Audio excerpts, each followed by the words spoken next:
Welcome to another episode of This Is Why I Don't Vote, a podcast. Season 4, Episode 36. Your safe space to discuss sports, politics, social issues, and even religion, where we will take it all very seriously, but not too seriously.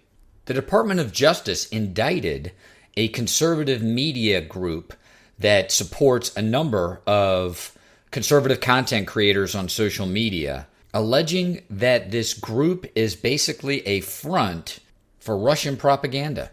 Propaganda crafted to influence the outcome of the 2024 presidential election. This story is not unique because the Department of Justice has identified a nefarious scheme to influence U.S. politics. It's the fact that they're actually doing something about it. Foreign governments influencing U.S. politics is as common as days that end in Y.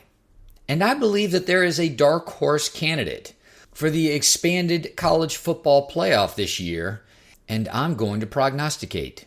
Thank you to all of my longtime listeners. If you're new to the podcast, please like, subscribe, thumbs up, 5-star. Please write a review. Send to friends and enemies far and wide. If you like what you hear and are considering supporting This Is Why I Don't Vote podcast is on Patreon.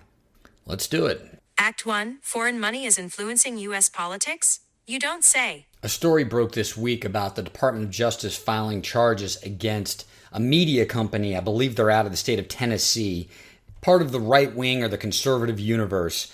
And it turned out that the organization was a front for Russian money, for Russian propaganda money, and that the people who were running this media company knew as much.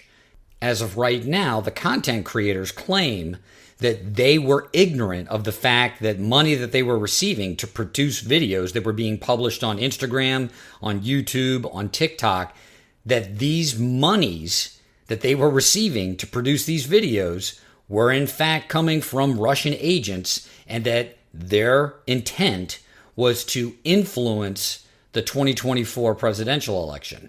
The principals who owned Tenet Media, the name of the company is Tenet Media, the Justice Department claims to have communications between these principals stating that they knew that the money that they were getting to fund these videos, it was coming from, quote unquote, the Russians. And to give you an idea of how much some of these content creators are being paid, the Department of Justice complaint alleges that content creators were receiving $10,000 per video. And some of these videos were 9 minutes, were 16 minutes. They're receiving $10,000 per video. So if they're cranking out 4 or 5 videos a week, they're getting $40,000 or $50,000 for those videos. All of you have a presence on social media. You know that some of these content creators are cranking out 2 to 3 videos a day. So what is my hot take on this story? Let me channel my 1980s self. No fucking duh. No fucking duh. Foreign governments use proxies to influence the outcome of each presidential election. This is not news. Or to the extent it is news, it's news only because the Department of Justice is actually prosecuting a group for doing this. Coincidentally, the New York Times came out with an article this very week documenting how Israel is spending money to influence the 2024 presidential election. Israel, the largest recipient of U.S. foreign aid, is the largest or the most prolific influencer, propagandist, when it comes to U.S. presidential, congressional, state-level politics. Ukraine, Egypt, Turkey, Saudi Arabia, the United Arab Emirates. The list goes on and on. All of these governments are trying to influence different political races throughout the country all the time in order to do what? To keep that money flowing, to keep all of the foreign aid that they get flowing. And this segment really just wants to focus on how the money actually comes back to the United States.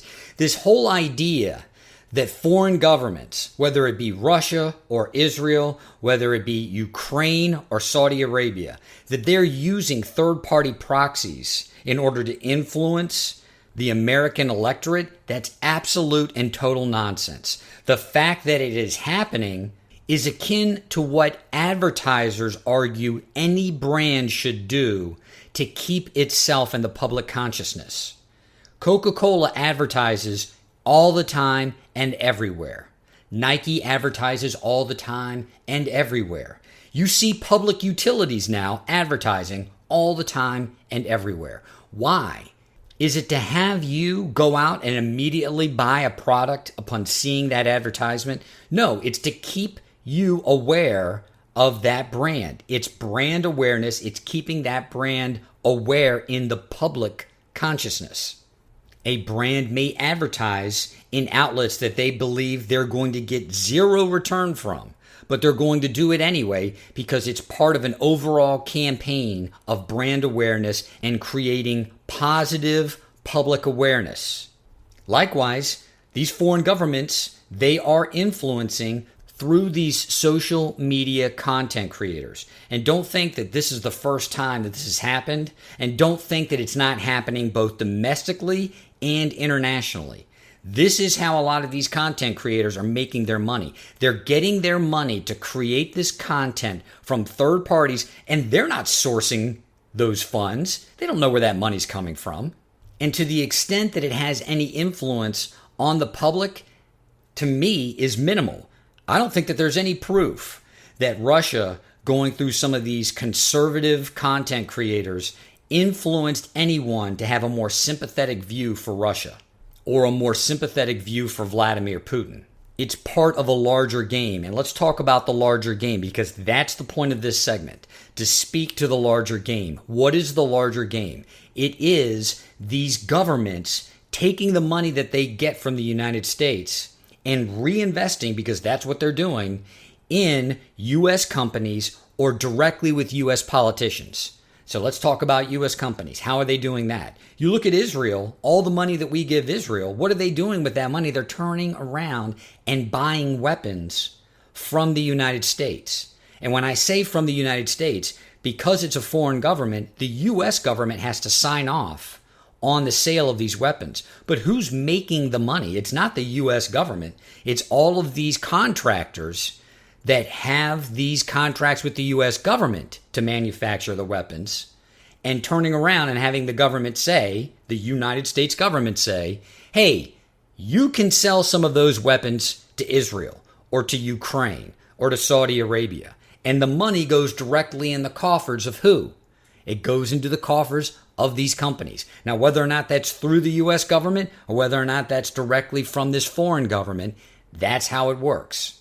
Understand this specifically, dear listener. This is no different than the welfare state that we have for poor people in this country. The government gives money to a recipient, and the recipient turns around and spends that money, thereby profiting the overall economy. Now, that economy may be the military-industrial complex in the United States. Nonetheless, it is profiting people in the United States. The U.S. government taxes its citizens. Part of that tax money goes to a foreign government in foreign aid. That foreign government turns around and does what? It spends that money with American companies. So American companies like that deal, and American companies have influence on American politicians. Well, guess who else has influence on American politicians? These foreign governments: Israel, Ukraine, Turkey, Egypt, Saudi Arabia, the United Arab Emirates. They turn around and take some of that money and they can invest it directly with these super PACs that are supporting these politicians who are doing what? They are authoring and they are authorizing the legislation to give these countries all of this money. They are paying the politicians back by giving them the money that they need in order to continue to stay in office. If you give money directly to a politician, that all has to be accounted for and reported. If you give money to a super PAC, that does not.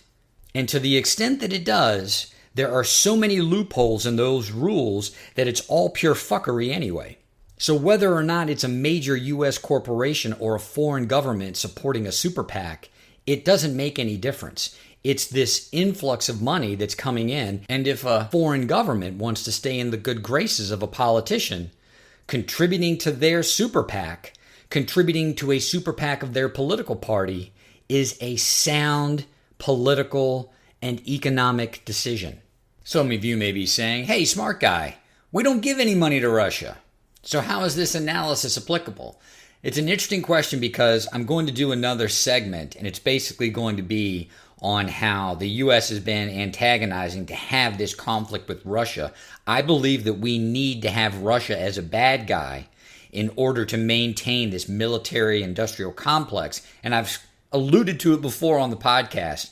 Why do we have NATO? We don't need NATO if there's no Warsaw Pact. If there's no Soviet Union, there's no Warsaw Pact. So if there's only Russia, then we wouldn't need a NATO unless we could turn Russia into an enemy. And we certainly aren't going to give our enemy a bunch of foreign aid. But this critique gets too into the weeds. Part of the point of this segment is the fact that these things may exist. Foreign governments may try to influence public opinion about certain issues or about certain politicians. Is it effective?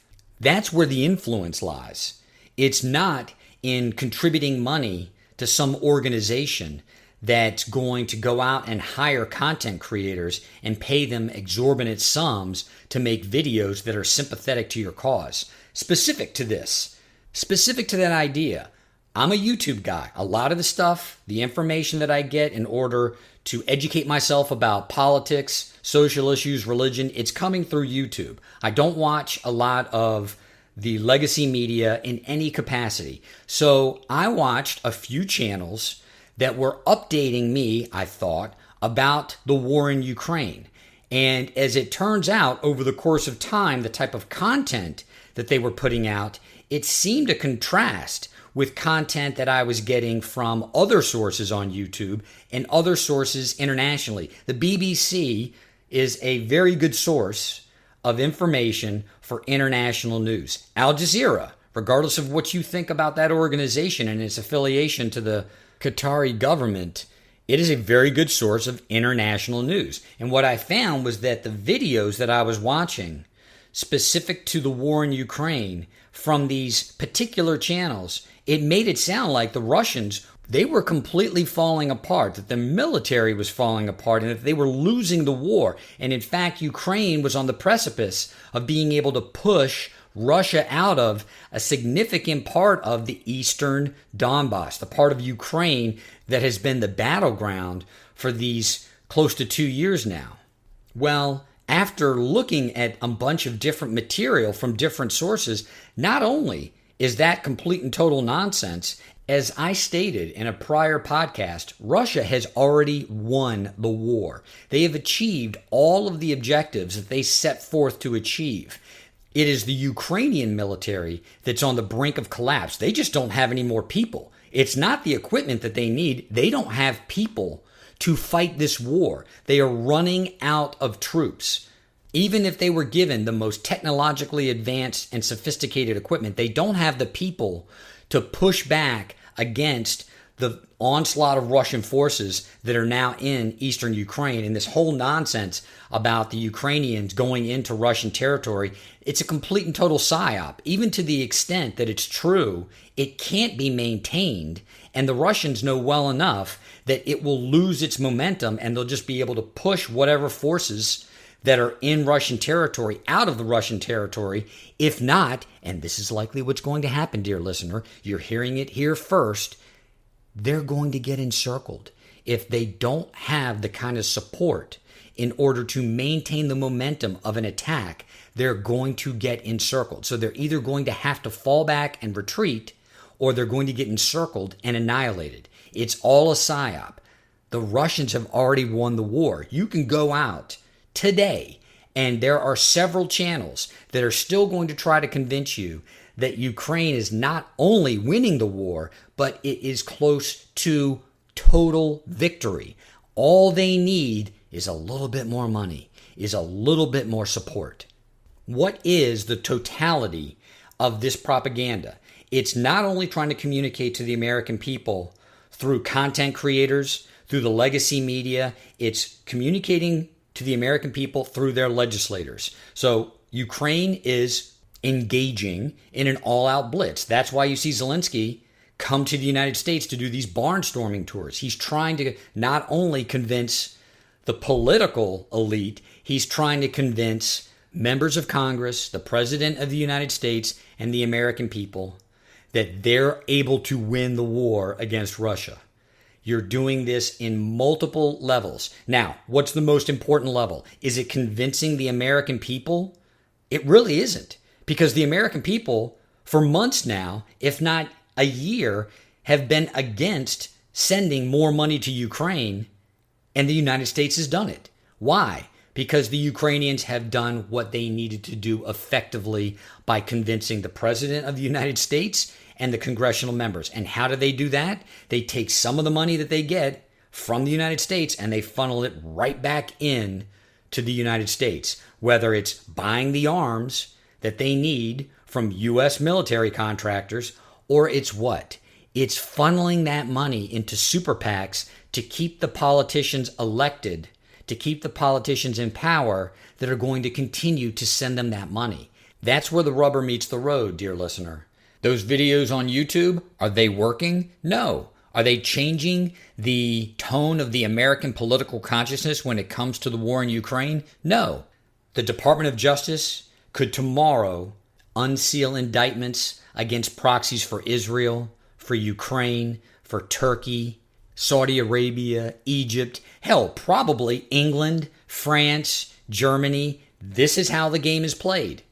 But the true level of influence is not in some third-party proxy seducing with money media members, content creators on social media to promote one idea or another.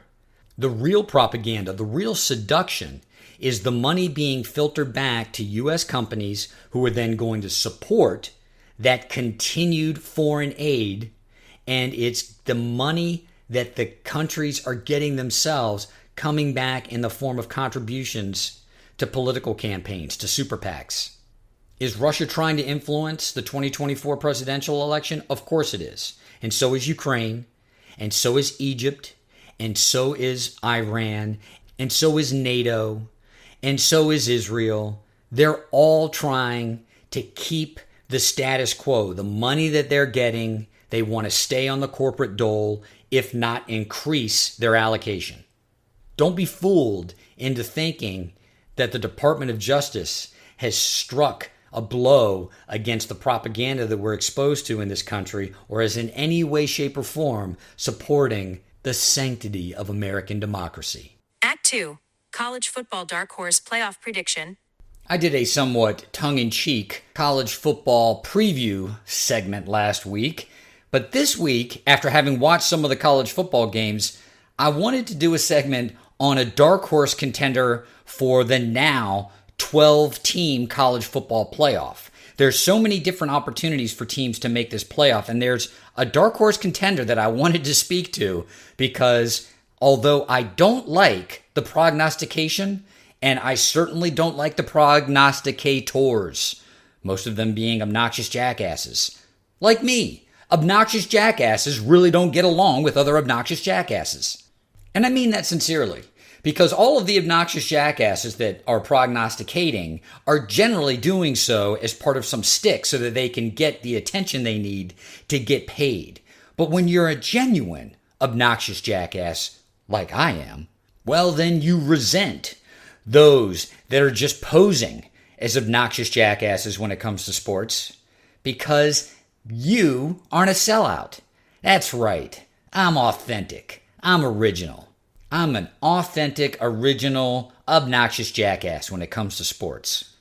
And that is why you can take this position as authentic and original, because I'm not in some producer's meeting before this segment determining which team that I should pick so that I can be unique in a panel full of these jocular bros. I don't know why I'm getting off on this tangent. I completely have left the script of what I wrote out to do on this segment.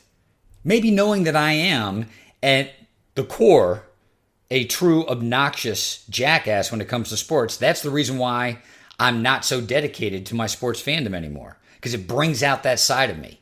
Speaking of an obnoxious jackass that's authentic and original, Bill O'Brien. Bill O'Brien took over a Penn State football team marred by pedophilia. The scandal was such that people believed that the Penn State football team could go the way of SMU, the Mustangs, Southern Methodist University, that it would be akin to a death penalty to be affiliated with a pedophile, have to go out and play football in one of the most competitive conferences in the country and be able to recruit there and get the kids coached up and ready. Bill O'Brien went into that maelstrom, and before you knew it, Penn State was back to where they were when they were a powerhouse under Joe Paterno. Bill O'Brien from the New England Patriots, Bill Belichick coaching tree, can coach the kids. And because he coached the kids up and did such a good job at Penn State, he was offered an obscene amount of power with the Houston Texans, and he completely showed himself to be an authentic, original, obnoxious jackass. You know what? I'm going to actually retract that because, in a sense, all of the coaches that have come out of the Belichick tree, they try to emulate the way Bill Belichick ran the New England Patriots, and none of them have a Tom Brady, and none of them really have the mind of a Bill Belichick. Bill Belichick is like the Donald Trump of football. Only Bill Belichick gets away with the things that Bill Belichick does. Other people try to emulate him, and they completely fall on their face, which is why so many of the coaches from the Bill Belichick coaching tree have failed in the NFL, Bill O'Brien being one of them. Bill O'Brien, as general manager and head coach of the Houston Texans, completely runs that franchise into the ground. I see you, Josh McDaniels, and gets fired and then goes to Boston College to be their head coach. Boston College floundering the last few seasons, and they make a hire that goes relatively under the radar, or maybe I'm just not paying attention enough to college football. Bill O'Brien, a guy who turned around Pedophile University within 2 college football seasons, goes to Boston College, and I happened to catch the second half of the game that they played against Florida State. Now, everyone is saying in the college football landscape and the environment that Florida State is overrated. They suck. Let's flip that for a second. Florida State's run defense may suck. The first game they play is in Dublin, Ireland, and if you have any experience as a fan with these games that are being played in England or in these other time zones, sometimes in Europe, the teams are completely discombobulated. So a much better team can go out and have a flat performance because they've flown halfway across the world in order to play a football game. The Noles come home. They come back to the United States of America. They're playing a Boston College team that has looked listless for the last 2 or 3 seasons, and they lose to that team. Well, everyone's saying then that I guess Florida State sucks. Maybe, just maybe, Bill O'Brien has pulled his magic again, and Boston College is going to be good. Let's operate from the assumption that Boston College is actually good and look at their schedule and see what kind of position they are in the ACC, in what you would call a Power 5 conference, to actually get to the college football playoff. Next week, Duquesne at home. Then Missouri on the road. Michigan State at home. Western Kentucky at home. At Virginia Tech. Louisville at home. Syracuse at home. And this is one of the reasons why I threw them in there, SMU, Southern Methodist University. North Carolina at home. Pittsburgh at home. That is not a wrecking crew of college football powerhouses. In fact, if I were to read that schedule, absent Bill O'Brien having been hired as the head coach of Boston College, I would say that Boston College has just as good a shot at winning a game against Virginia Tech, Syracuse, Pittsburgh, as they have it losing. When you add in the fact that they now have a competent coach, if not an excellent coach, and they're playing a bunch of mediocre teams that don't seem to have any edge in a conference that besides Florida State and Clemson, who both look like they're beatable, there really isn't a power team. Why can't Boston College go 11-2? If Boston College loses at Missouri, wins all the rest of their football games, and loses in the ACC championship, is that not one of the best 12 teams in college football? Given that Florida State is now down 2 losses, both to ACC teams, and Clemson looked terrible against Georgia, is it not possible that a team like Boston College could win the ACC? I'm glad they're not in the SEC, because I'm getting a Nick Saban vibe out of what Bill O'Brien is doing at Boston College. Nick Saban, of course, having been very successful in college at a number of stops, wins the national championship at LSU, goes to Miami. It's a complete and total disaster because he tried to be Bill Belichick in Miami. He goes back to college, goes to Alabama, and turns it into a powerhouse. And yes, Bill O'Brien does not have nearly the resume that Nick Saban did in college. But again, he turned around Pedophile University to where in their second season, they were not only competitive, they were competing for one of the limited spots to go to the national championship. And people thought if he stayed at Penn State, he could have built a powerhouse akin to what someone like Nick Saban did at Alabama. Don't sleep on the Fighting Bill O'Briens being in the expanded college football playoff in the year of our Lord 2024. This is Why Don't Vote, a podcast.